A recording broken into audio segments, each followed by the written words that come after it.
Here's how to get more sales through TikTok Shop.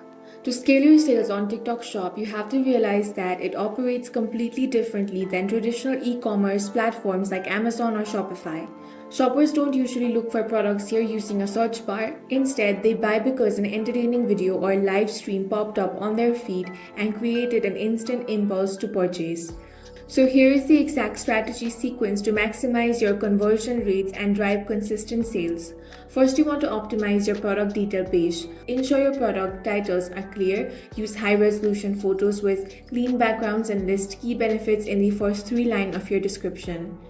Next, you want to launch an open and targeted affiliate plan.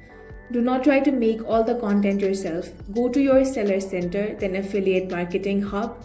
Set an open plan with an attractive commission rate. This allows thousands of micro-influencers to discover your items, request free samples, and post videos tagging your shop.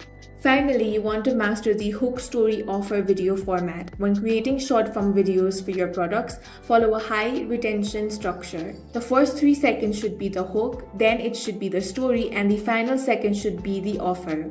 By following these strategies, you can get more sales through TikTok Shop. If you found this video useful, make sure to hit the like button and subscribe for more videos like this.